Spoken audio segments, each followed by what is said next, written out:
Hello, ladies and gentlemen. My name's Steps Basic, and with me, once again, is the Bubble Ninja. Bubble Ninja 720, along with a special guest. Go ahead and introduce yourself. Hi, I'm Freyjinn. You may know her from YouTube fame as Freyjinn.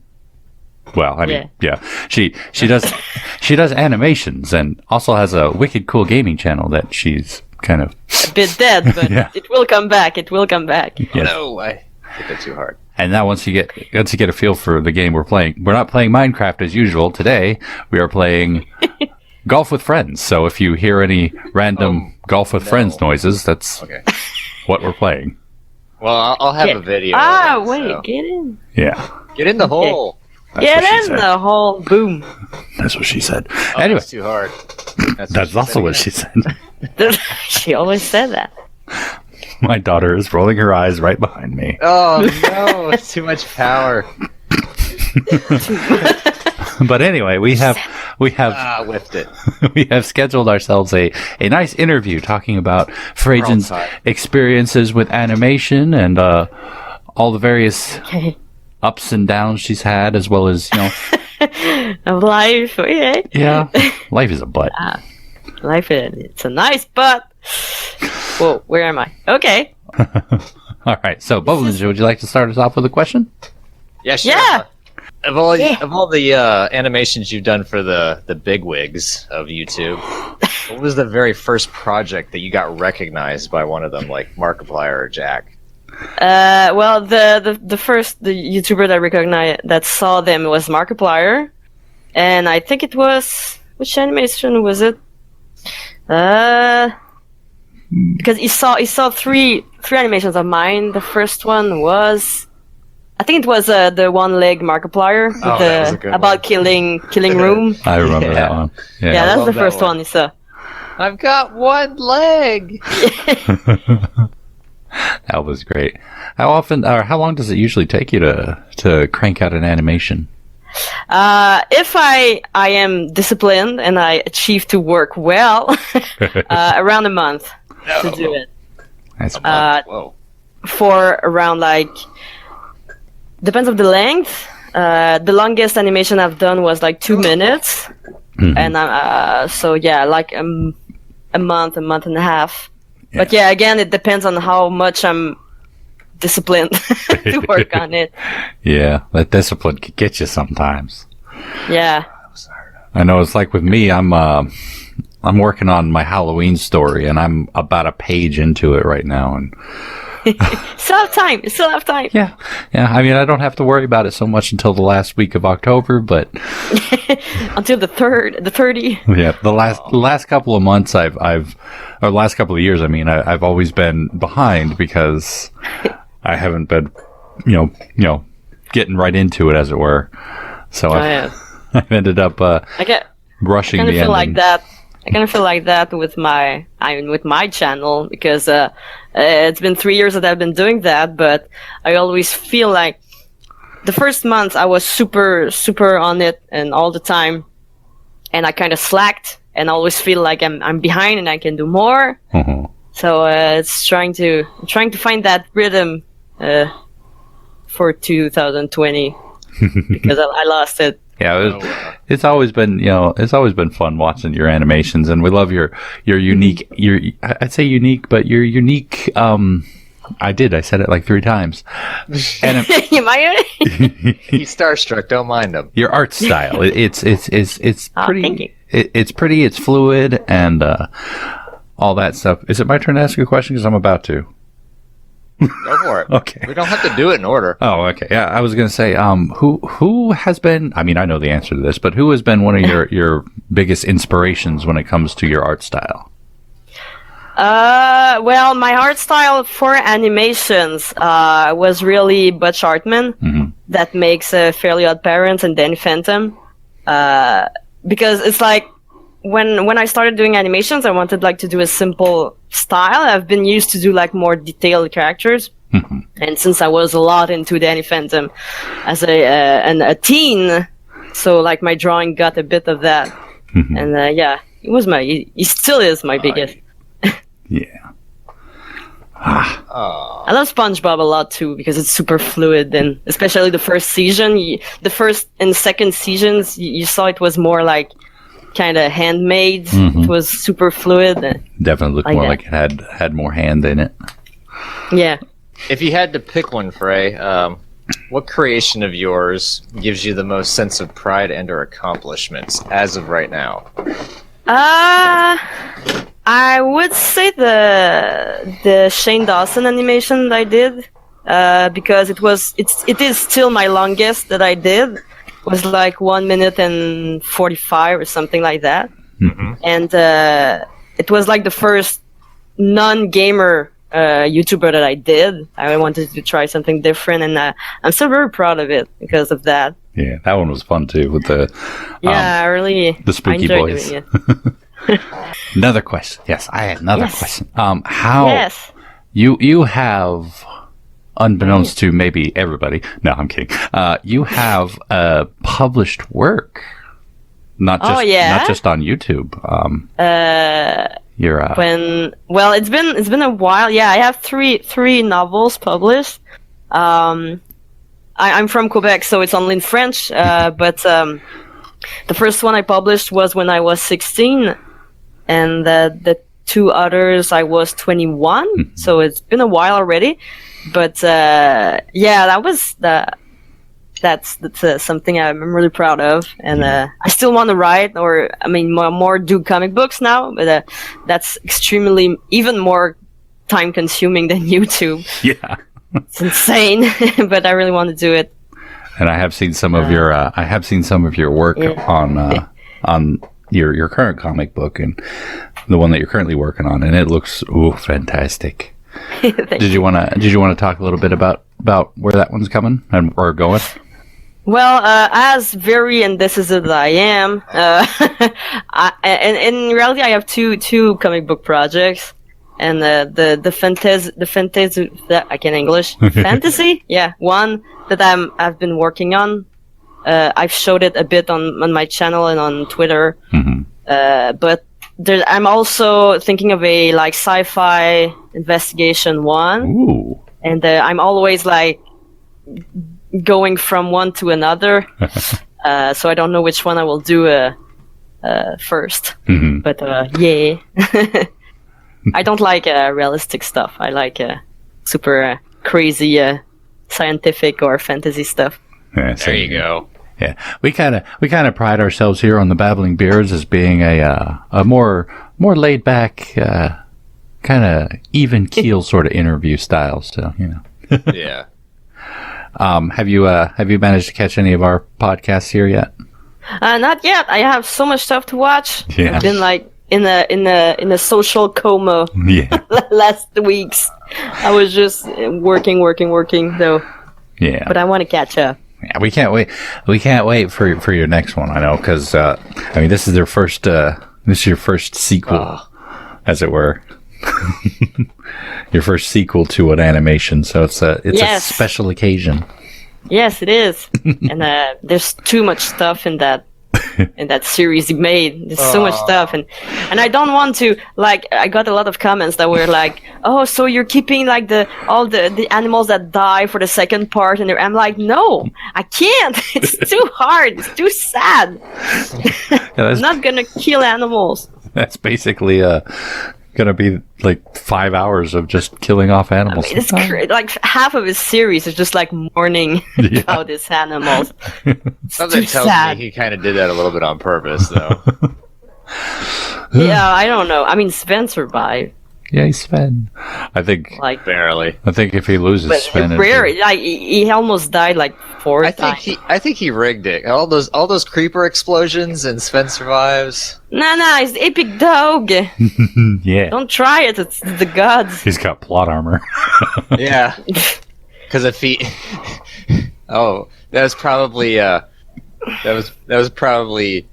the Mojang's shtick there, because he was always like, "Oh well, if Sven dies, I stop my playthrough."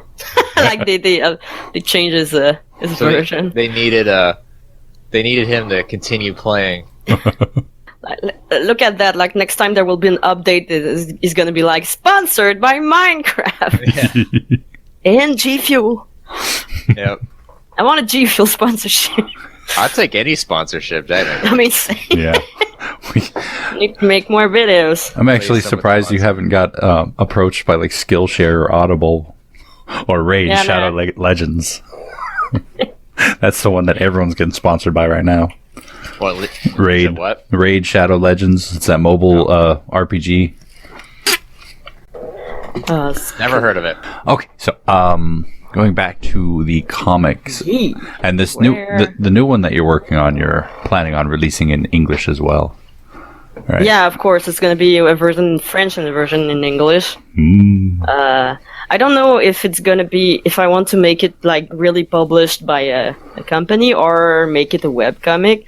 Because honestly, working on internet and all, it's just so easy to just, when you're ready, you get your stuff out and people can see it right away.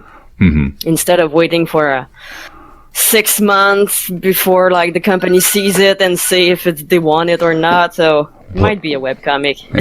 Plus, you don't have to worry too much about like, I mean, Marvel, for instance, their artists and comic writers make a pittance compared to how much the comics are worth. Yeah. Oh yeah. So it'd be like, of course, it all goes through and to you. Oh, it's horrible the money that an author or gets. It's ridiculous. You have to sell like so much. What would you say has been your biggest, I guess, challenge as far as your comic has been concerned?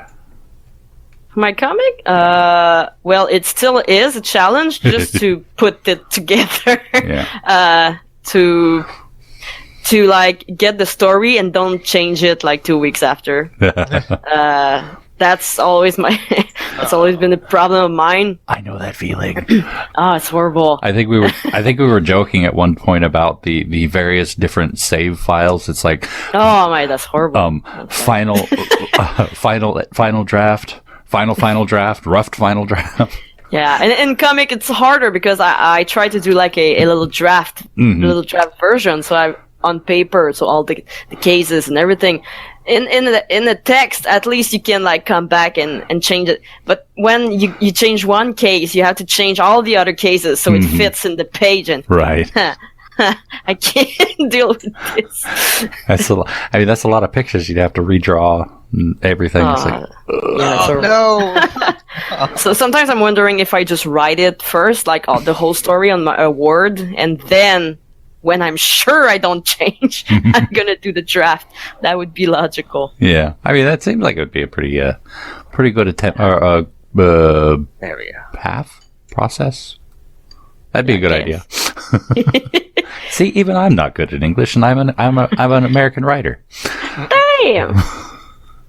But yeah, that's my biggest problem in even on YouTube and everywhere, and I get bored super easily, and I guess it's my ADHD. I get bored super easily, and I have problems sticking to one project, and I already want to change it, and blah blah blah. But I'm kind of learning. YouTube is teaching me patience. Yeah, especially with animations. So, would you consider that your own perceived weakness in terms of your art? Oh yeah, definitely. My biggest weakness is to just finish things. It's always been. Yeah. And restarting always and always, and you get kind of, there should be a name for that type of blues, like that feeling you get after restarting for days, and you're like, I hate my life. Well, yeah, that's my biggest trouble. Yeah. We gotta say, I mean, still going. Babbling. I've always been Babbling. I've always been the type of person who thinks, the end product is the most important part. Yes, I understand people don't particularly like to wait, but for me, it's like if it comes out good, then the wait was worth it. Yeah, of course. So, as far as your animation is concerned, were you ever planning on going, I hate to use the term mainstream, but were you ever planning on aiming for like a TV spot or anything with it? Never thought of that. Never know. Never know. It's really I'm so. I mean, I've learned animating all by myself, and of course, my first step would be to take a class at some point. I would love to. Right. So maybe to go. We never know. Maybe a show. Maybe I really love 3D too. Yeah, of course. I would like to do original stuff too, original videos. Right. On not only animators, YouTubers that everybody know. I mean, I know it's my.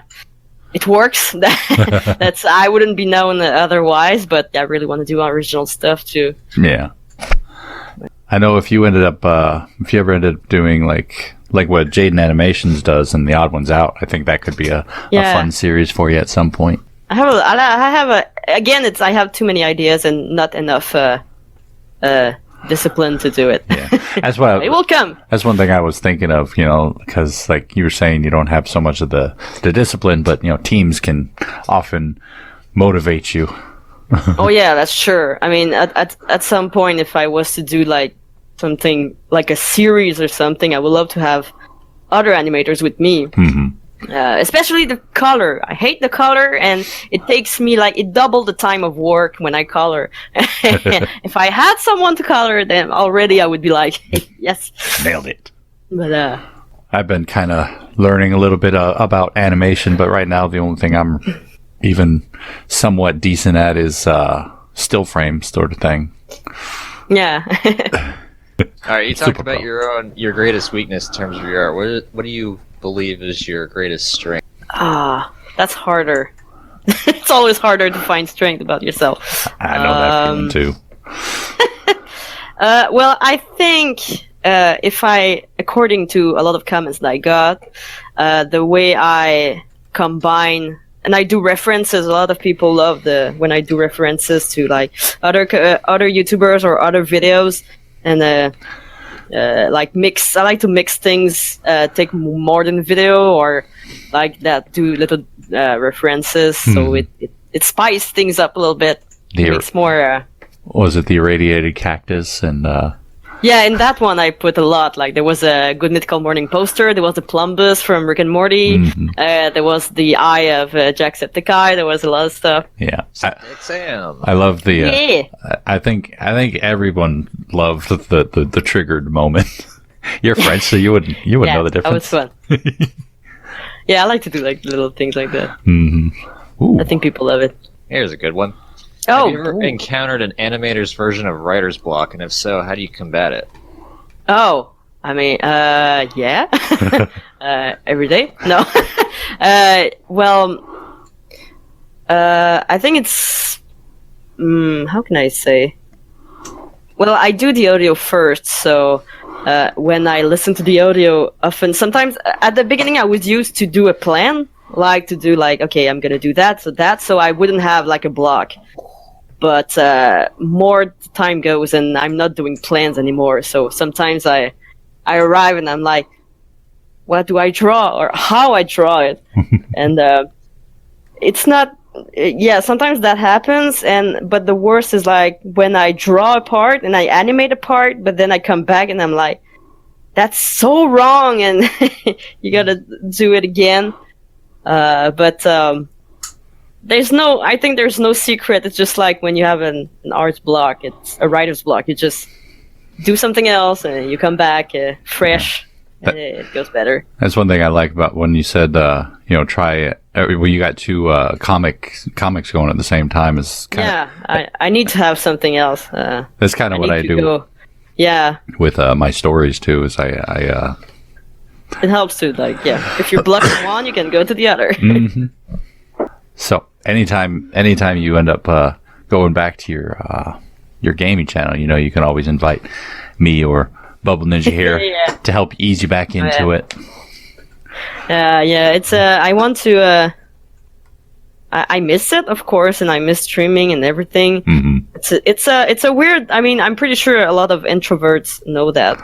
It's like a feeling that the less you do something, even if you enjoy it, the less you do it, and the more you don't want to do it. Right. You're like, nah, I want to hide. I don't want to be social, but I like to do it. Yeah. It's all about willpower. Yeah. And then once you start, you just kind of start building up that block in your head, one brick at a time. It's Exactly.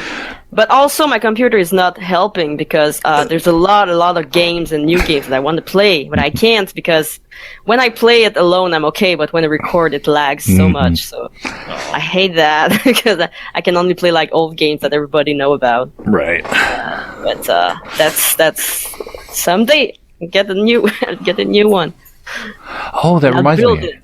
That actually reminds me. I remember you said something recently in Discord about wanting to start up your Patreon again. Oh yeah,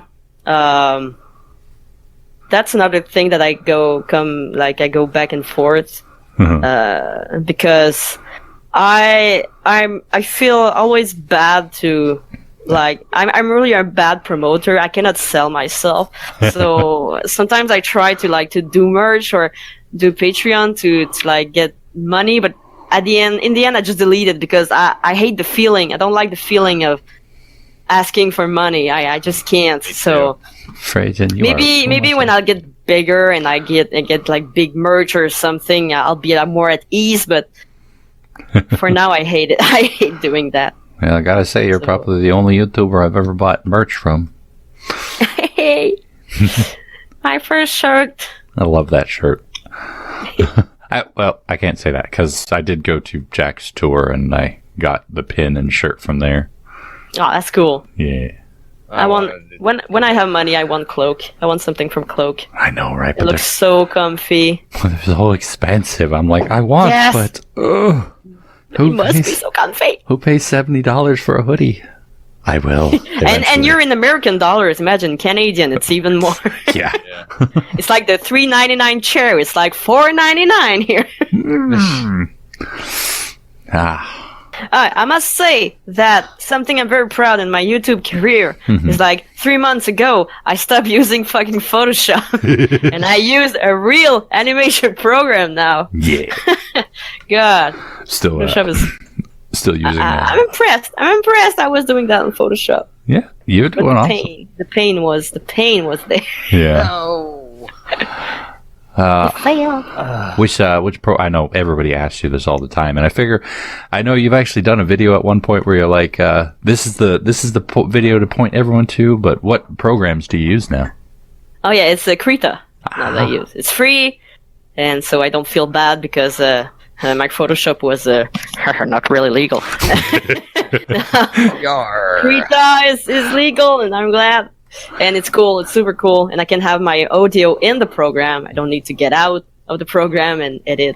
A little bit more dark on this one. What was the lowest part to date of your artistic career, and how did you overcome that event? The what? Lowest part of your artistic career. Ooh. And how did you overcome that slump? I would say it was even lately. I would say even this summer and even last year when because I don't really have another job than that. I just have like a part-time job, and I have like a diploma in visual art, so it doesn't do anything. So I guess I know I was like in a very bad period because I didn't have a lot of income, and I'm still getting out of it. And I wasn't working on my animations because I got in a mindset of I need money to survive, and it's either YouTube or I find another job. So I was doing animations and I didn't have any fun because I was just pressuring myself a lot. So that got super dark. But I got out of it when I just told myself, like, why are you doing YouTube? Like, when you started, you had fun. You were doing it for fun. You were enjoying, like, you were not obsessing over releasing a video. You were enjoying every part of making it. Mm-hmm. So it was kind of a talk to myself, and that got me out of it. And that's when I started to make the PewDiePie animation. That's the one that kind of saved my mind because I started doing it and it exploded. So I'm in a better mindset now. It's That's when good. you start. I think every YouTuber must get through that when you start obsessing. You start getting money and you're obsessed over it, and you realize that's absolutely not the good way because you don't do stuff for fun anymore. Spoken Yeah. like the true artist. As soon as the business aspect comes in, you're like, nah. Absolutely, and it's a balance of business and fun. Of course, you must have fun. Otherwise, what's the point? Yeah, I hate doing stuff by obligation. I've always been like that. Like nobody will order me around, but I was ordering myself around, so that was like a fight against myself. Yeah. Yeah, Yeah. Being your own boss has its ups and its downs. yeah. It's a blessing and it's hard sometimes, but when you get along with yourself, that's exactly like getting along with your boss. You have to get along with yourself. Yep. Sometimes we have good days, and sometimes I don't want to see them. Oh yeah. Yeah. Okay. Given the current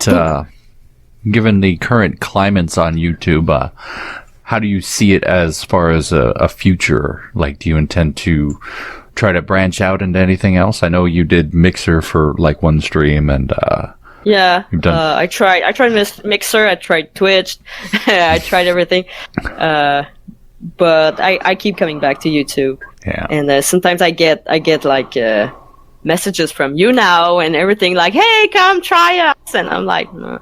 Yeah. I don't do enough streams and videos. Oh, hole in one. Yet. Woo! Yeah, I mean, it's a little bit different from the other other services. It's like, I know there are a couple of that are just video platforms, but most of them are all Yeah. streaming services. Plus, nobody's as big as YouTube right now, Yeah, unfortunately. Yeah.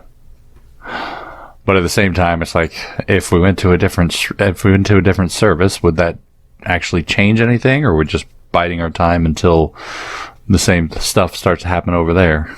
yeah, that's True. possible. That's hard to know. YouTube is kind of fucking up lately, but Yeah. we deal with it. Grin and bear it. I've been in the working world for most of my adult life, so I've gotten used to doing that. Oh yeah, we know that. Oh, well, I think that's about all we had for questions, unless you had another one lurking back there. Let me peruse through.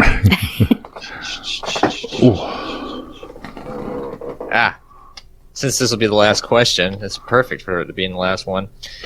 Freyjinn, what are your words of wisdom for all those amateur artistes trying to carve out their own path? And Oof. I'm so bad at this. I think the only thing that worked for me so far is really do what you enjoy and don't focus on money. Never. If you love something, the money will come with it. Isn't that the advice that Brooke and I gave you? Maybe you got in my brain somewhere, and We stole it from you and reminded you of it. I mean, she yeah, assimilated it. She's Borg. because it's